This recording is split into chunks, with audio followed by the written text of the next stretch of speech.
কটা বাজে দেখি, 7টা বেজে গেছে। থাক, আর টিভি দেখবো না, একটু চা খেলে হতো। একা একা চা খেতে ভাল লাগছে না। আজ চা খাওয়ার কোনো লোকই নেই। দেখি তো ইপসিতাকে একবার ফোন করে দেখি তো, ও আসে কিনা। এই শোন না, তুই কি ফ্রি আছিস? আছিস তো, কোনো কাজ নেই তো? তাহলে তুই চলে আয়, জানিস একা একা চা খেতে একটুও ইচ্ছে করছে না। ইভিনিং স্ন্যাক্স হিসাবে বাঙালির খুব পরিচিত একটা রেসিপি হলো পেঁয়াজি। আমরা দুই বন্ধু কীভাবে পেঁয়াজি বানাই সেটাই তোমাদের সাথে শেয়ার করে নিচ্ছি। প্রথমে পেঁয়াজগুলো ভালো করে খোসা ছাড়িয়ে ভালো করে ধুয়ে নিতে হবে। তারপর একদম পাতলা ঝিরিঝিরি করে পেঁয়াজগুলো কাটতে হবে। তার সাথে কিছু কাঁচা লঙ্কা কেটে নেব। আর আমাদের পেঁয়াজির একটা স্পেশাল ট্রিক্স হলো, আমরা কিন্তু এতে আদা আর রসুন কুচি ব্যবহার করি।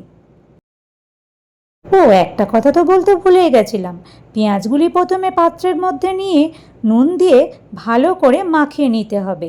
তারপর তাতে বেসন, পরিমাণ মতো নুন, জিরে গুঁড়ো, ধনে গুঁড়ো আর হলুদ একসাথে বেশ ভালো করে চটকাচটকি করে নিতে হবে।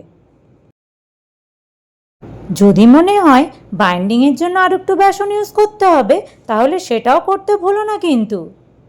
এরপর মেখে নিয়ে 10 মিনিট মতো রেখে দেবো। এরপর কড়াতে তেল দিয়ে, আমরা একটু বেশি করে তেল দিয়েছি, মানে মোটা হওয়ার ভয় নেই তো, তাই তোমাদের যদি মোটা হওয়ার ভয় থাকে তাহলে এগুলো শ্যালো ফ্রাইও করতে পারো। আমাদের এই বিকেলবেলা চায়ের সাথে গরম গরম স্ন্যাক্স রেসিপি একদম রেডি। এবার ফিডব্যাক দেওয়ার পালা।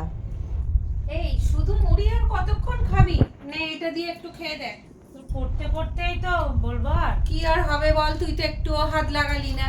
এবার তুই দায়িত্ব নিয়ে খেয়ে দেখ।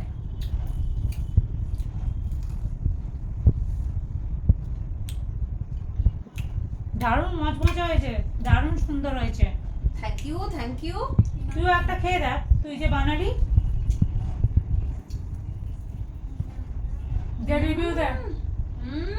দারুণ দারুণ। এক কথায় এক কথায় লাজবাব।